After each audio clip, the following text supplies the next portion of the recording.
हाँ जी, part B के पहले क्वेश्चन में अपने को कहा है कि 4 कॉम्प्लेक्स नंबर दिए हुए हैं z, iota z, minus z और माइनस आयोटा z। ये क्या चीज़ बना रहे हैं?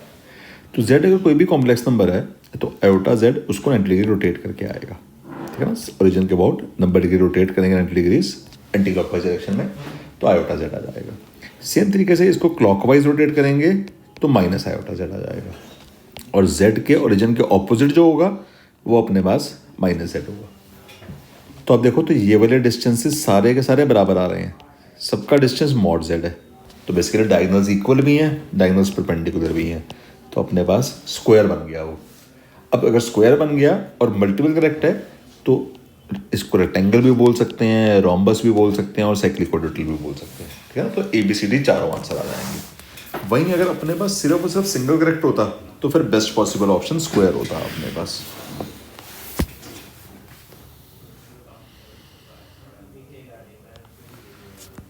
दूसरे क्वेश्चन में कहा है 2 cos theta is equal to x plus 1/x, 2 cos phi is equal to y plus 1/y। हमसे ये ऑप्शन दिए हुए हैं, पूछ रहे हैं कौन से वाला करेक्ट है।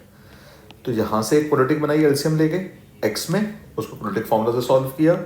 यहाँ से y में क्वाड्रेटिक बनाई तो उसको क्वाड्रेटिक फॉर्मूला से सॉल्व किया, ठीक है ना। ये किया हुआ है यहाँ पे x वाली क्वाड्रेटिक, उसको सॉल्व किया तो वो आया cos theta plus minus iota sine theta. Same तरीके से y वाली क्वाड्रेटिक सॉल्व की तो उसमें से आया cos phi plus minus iota sine phi. अब इसमें से आप प्लस वाला या माइनस वाला कोई भी यूज कर सकते हैं। ए ऑप्शन में कहा है x raise to power n plus 1/x raise to power n, ठीक है ना। उसमें पुट कर दिया cos theta plus iota sine theta, cos theta plus iota sine theta, मैंने प्लस वाला यूज कर लिया। इसको रैशनलाइज करेंगे cos theta plus iota sine theta को, तो वो ऊपर cos माइनस आयोटा साइन हो जाएगा और नीचे 1 बन जाएगा। जो पावर n है उसको डी मोवियर थ्योरम से n को अंदर लेके आ सकते हैं, तो बन जाएगा cos n theta plus iota sine n theta, cos n theta minus iota sine n theta.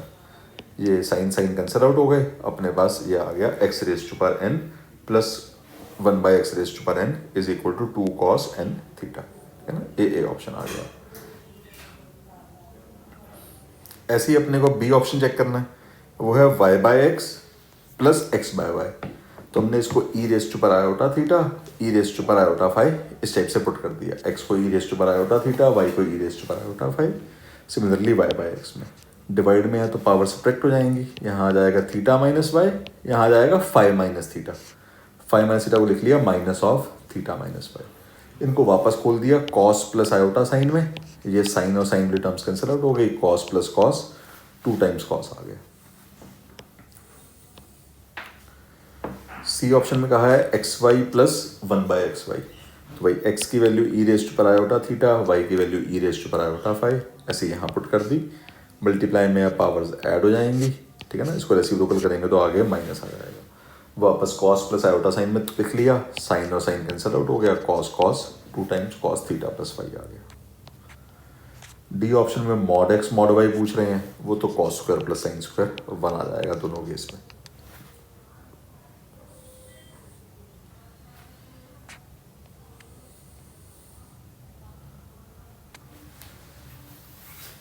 Third वाले क्वेश्चन में कहा है 1 omega omega square up to omega raise to power n minus 1 are the nth root of unity, then ये हमें options दिए हुए हैं। तो x raise to power n minus 1 equal to 0, ठीक है ना। nth रूट ऑफ यूनिटी का मतलब x raise to power n minus 1 equal to 0। इस इक्वेशन के रूट्स हैं 1 omega omega square omega raise to power n minus 1। A option में हमसे प्रोडक्ट ऑफ रूट्स पूछ रहे हैं, प्रोडक्ट ऑफ रूट्स आ जाएगा 1 इंटू ओमेगा स्क्वायर, ये चीज़। इसको अगर हम थ्योरी ऑफ इक्वेशन से देखें तो आएगा -1 raise to power n last वाला अपॉन पहले वाला, last coefficient upon first coefficient. जैसे वो क्वाड्रेटिक में प्रोडक्ट ऑफ रूट्स लिखते हो, क्यूबिक में लिखते हो, बाइक्वाड्रेटिक में लिखते हो, वही सेम तरीके से इसको जनरलाइज कर सकते हैं लास्ट में। तो -1 की power n into last coefficient -1 upon 1, यह आ जाएगा -1 की पावर n प्लस 1। इसको लिख सकते हैं -1 का स्क्वायर इंटू -1 की पावर n माइनस 1। -1 का स्क्वायर तो +1 ही बन जाएगा, ये आ गया -1 की power n minus 1। A option. B option में कहा है कि हमें sum of pth powers of nth root निकालने हैं जब p n का मल्टीपल नहीं है। तो जब p n का मल्टीपल नहीं है अपने को सभी रूट्स की पावर p करके उनका सम निकालना है, ये पूछा जा रहा है। तो ये बेसिकली gp बन रही है अपने पास, उस gp की फर्स्ट टर्म 1 है, common ratio omega raise to power p है, नंबर ऑफ टर्म्स n है, तो ये आ जाएगी अपने पास। ये पावर्स को इंटरचेंज किया, पावर्स को इंटरचेंज किया तो n और p आपस में इंटरचेंज हो गया, omega raise to power n 1 ही बन गया, तो 1 माइनस 1 की वैल्यू अपने पास 0 आ गई। तो ये बी ऑप्शन आ गया। सी ऑप्शन में जब कहा है कि p मल्टीपल ऑफ n है, पूछ सेम ही चीज रहे हैं, यहाँ पे p मल्टीपल ऑफ n कर दिया, तो अगर p मल्टीपल ऑफ n है फिर तो जितनी भी ये पावर्स बन रही हैं ये सारी की सारी अपने पास 1 ही होती जाएंगी। अब अगर सारी की सारी 1 ही हो गई तो कॉमन रेशियो भी 1 आ गई, तो मतलब आप इसमें जीपी का वो नहीं लगा सकते, जीपी का सम नहीं लगा सकते, तो 1 प्लस 1 प्लस 1 ये सब ऐड होकर अपने पास n के बराबर आ जाएगा। चौथे पार्ट में जो पूछा है उसके लिए हमने लिख लिया x raise to power n minus 1 is equal to x minus first root, x minus second, x minus third, so on x minus last वाला। x माइनस 1 से डिवाइड कर लिया, ये आ गया अपने पास। इसमें ये जो लेफ्ट हैंड साइड है ये बेसिकली अपने पास जीपी का सम ही लिखा हुआ है, तो इसको 1 plus x square plus x की पावर n माइनस 1 लिख लिया। अब इसमें x को 1 पुट किया तो ये 1 प्लस 1 प्लस 1 n बन गया, ये आपके पास डी ऑप्शन आंसर आ गया।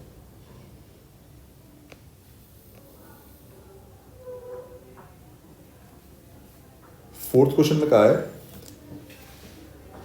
If mod of z minus 1 plus z plus 3 is less than equal to 8, आपसे मैक्सिमम मिनिमम वैल्यू पूछ रहे हैं z माइनस 4 की, ठीक है ना। तो z माइनस 1 का मॉड z प्लस 3 का mod less than equal to 8 जो दिया हुआ है अपने को, ये बेसिकली एक एलिप्स होता है, ठीक है ना। इस एलिप्स में जो ये दो चीज़ें दी हुई हैं अपने को 1 और माइनस 3, ये बेसिकली हमारे को फोकस दी हुई हैं। ये जो 8 है ये लेंथ ऑफ मेजर एक्सिस दी हुई है, ठीक है ना। अब इसको हमने ड्रॉ कर लिया,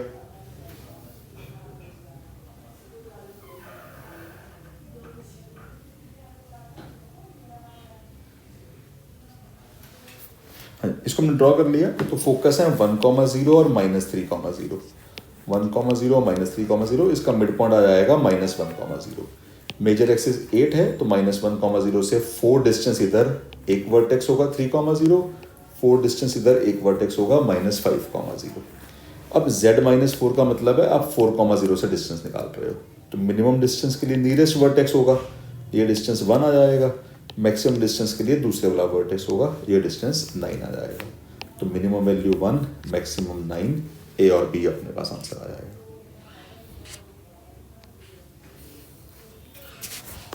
फिफ्थ क्वेश्चन में कहा है कि z1 a plus iota b है, z2 c plus iota d है, हमें मॉड z1 1 दिया हुआ है, मॉड z2 1 दिया हुआ है, real part of z1 z2 बार 0 दिया हुआ है, ओमेगा 1 ओमेगा 2 ये दिए हुए हैं, उनके बारे में पूछ रहे हैं। तो मॉड z1 1 है मतलब a square plus b square 1 है, मॉड z2 1 है मतलब c square plus d square अपने पास 1 है। z1 z2 बार निकाला, z1 z2 बार आ गया a plus iota b into c minus iota d, ये बन गया। इसका रियल पार्ट 0 है, मतलब ए सी प्लस बी डी 0 है। मैंने इसमें से b की वैल्यू निकाल ली, b की वैल्यू आ गई minus A C by D. इस b की वैल्यू को यहाँ पुट कर दिया फर्स्ट इक्वेशन में, तो आ जाएगी ए स्क्वायर प्लस ए स्क्वायर सी स्क्वायर अपॉन डी स्क्वायर। इसमें एलसीएम लेके ए स्क्वायर बाई डी स्क्वायर ये अलग कर लिया, अंदर बच गया सी स्क्वायर प्लस डी स्क्वायर जिसकी वैल्यू 1 है, तो ए स्क्वायर डी स्क्वायर के इक्वल आ गया, ए की वैल्यू आ गई प्लस माइनस डी। अब अगर ए डी के इक्वल है, यहाँ से यहाँ पुट करेंगे इसमें, तो अगर ए डी के इक्वल है तो ये कट जाएगा, बी की वैल्यू आ जाएगी माइनस सी। वहीं अगर ए माइनस डी के इक्वल है तो ये कैंसिल आउट हो जाएगा, बी की वैल्यू आ जाएगी सी। आप दोनों में से कुछ भी यूज़ कर सकते हो, दोनों से सेम आंसर आएंगे। तो एक एक करके ऑप्शन चेक करने शुरू किए। पहले में पूछ रहे हैं मॉड ओमेगा 1, तो मॉड ओमेगा 1 ए स्क्वायर प्लस सी स्क्वायर, सी की वैल्यू माइनस बी पुट की तो ये आ गया अपने पास 1 के इक्वल। क्योंकि स्क्वायरिंग होनी है ना, तो सी की वैल्यू माइनस बी पुट करो चाहे सी की वैल्यू बी पुट करो, उससे कोई फर्क ही नहीं पड़ेगा। Same omega 2 B square plus D square, अब डी को चाहे माइनस ए पुट करो चाहे डी को प्लस ए पुट करो, उससे कोई फर्क ही नहीं पड़ेगा, वो ए स्क्वायर प्लस बी स्क्वायर ही बनना है जिसकी वैल्यू 1 ही है अपने पास। सेम तरीके से ओमेगा 1 ओमेगा 2 बार निकाल लिया, उसमें आप अब यहाँ पे सी की वैल्यू को आप चाहे बी पुट करो चाहे माइनस बी पुट करो, अगर बी पुट करोगे तो डी के माइनस ए वैल्यू हो जाएगी, ये कट जाएगा, उल्टा पुट करोगे तो बी कैंसिल आउट हो जाएगा, तो ये हमेशा 0 के इक्वल ही आना है, तो सी ऑप्शन आंसर आ जाएगा। तो इस टाइप से आप ऑप्शन चेक कर सकते हो। सिक्स्थ क्वेश्चन में कह रहा है अपने को mod of mod Z square minus mod Z square minus 1 के इक्वल दिया हुआ है, जेड पूछ रहे हैं कहाँ पे लाई करेगा। तो मैंने जेड स्क्वायर को ओमेगा या डब्ल्यू मान लिया। अब ये बन गया mod of W minus mod of W minus one, इसका मॉड 1 के इक्वल। तो ये बेसिकली ओरिजिन से डिस्टेंस है, ये बेसिकली 1,0 से डिस्टेंस है। इनका आपस में डिस्टेंस 0 0 का और 1,0 का डिस्टेंस 1 के बराबर ही है। तो इस केस में दो रेज मिलती हैं, एक 0 0 से स्टार्ट होती हुई और एक 1 0 से स्टार्ट होती हुई। तो ये दो रेज मिल जाएंगी आपको। ये दोनों रेज रियल एक्सिस के ऊपर लाई करती हैं, तो इसका इमेजिनरी पार्ट 0 हो जाएगा। इमेजिनरी पार्ट अगर 0 है तो मैंने w को सिंप्लीफाई कर लिया z का स्क्वायर करके, इसका इमेजिनरी पार्ट आया 2xy। 2xy अगर 0 के इक्वल है तो या तो x 0 होगा या y 0 होगा। x 0 मतलब y axis, imaginary axis, y 0 मतलब रियल एक्सिस, मतलब ए ऑप्शन। तो ये दो आंसर आ जाएंगे हमारे पास।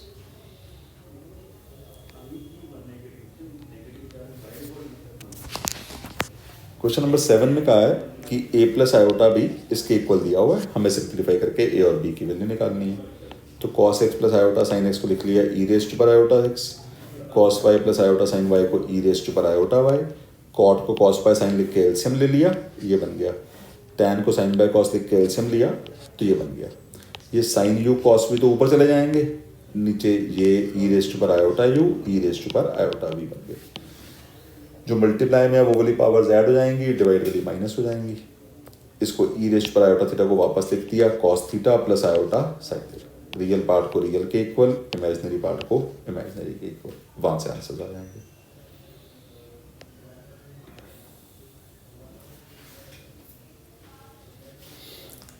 क्वेश्चन नंबर 8 में ये z दिया हुआ है, हमें z1 की वैल्यू z2 की वैल्यू दी हुई है, मॉड और आर्ग्यूमेंट पूछ रहे हैं अपने से। तो हमने z1 की वैल्यू भी पुट कर दी, z2 की वैल्यू भी पुट कर दी, यहाँ पे सिंप्लीफाई किया, रैशनलाइज वगैरह किया, सिंप्लीफाई करा करके ये आंसर आ रहा है -17 -19 आयोटा बाय 10। इसका मॉड निकाल लिया, रियल पार्ट का स्क्वायर प्लस इमेजिनरी पार्ट के स्क्वायर से, इसका आर्ग्यूमेंट निकाल लिया, ये अपने पास इसकी आर्ग्यूमेंट आ रही है। मॉड आर्ग्यूमेंट निकालना स्टैंडर्ड जो तरीका होता है उससे सॉल्व किया।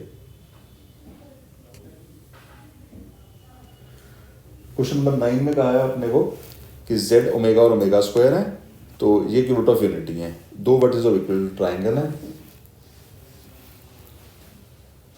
ठीक है, हमसे तीसरा वर्टेक्स पूछ रहे हैं। तो इक्वल ट्राइंगल में ये आया z1 square plus z2 square plus z3 square is equal to z1 z2 plus z2 z3 plus z3 z1। ये कंडीशन होती है इक्वल ट्राइंगल की। इसमें दो वर्टेक्स ओमेगा और ओमेगा स्क्वायर दिए हुए हैं अपने को, तो उनको दो को ओमेगा ओमेगा स्क्वायर पुट कर लिया, तीसरे को z पुट कर लिया, सिंप्लीफाई किया, ओमेगा प्लस ओमेगा स्क्वायर की वैल्यू -1 आ जाएगी। सिमिलरली यहाँ पे ओमेगा क्यूब की 1 आ गया, एक क्वाड्रेटिक बनी।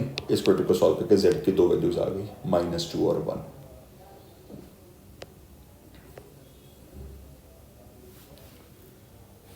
टेंथ क्वेश्चन में कहा है कि एम्पलीट्यूड ऑफ z1 z2 0 है, मॉड z1 1 है, मॉड z2 1 है, ऑप्शन पूछ रहे हैं। तो इस चीज़ को ऐसे लिख लिया, amplitude of z1 plus amplitude of z2 is equal to 0। Amplitude of z2 minus of amplitude of z1 आ गया। z1 को हमने ऑयलर्स फॉर्म में मान लिया r e रेस्ट पर आयोटा थीटा, r की वैल्यू 1 है। z2 क्योंकि इसकी आर्ग्यूमेंट थीटा है तो z2 की माइनस थीटा हो जाएगी, z2 आ गया e रेस्ट पर माइनस आयोटा थीटा। तो अपने को दिख रहा है z1 जो है वो z2 बार के बराबर है, और z1 z2 को मल्टीप्लाई करेंगे तो e रेस्ट पर आयोटा थीटा e रेस्ट पर माइनस आयोटा थीटा आपस में कैंसिल आउट होके 1 आंसर दे देंगे अपने को।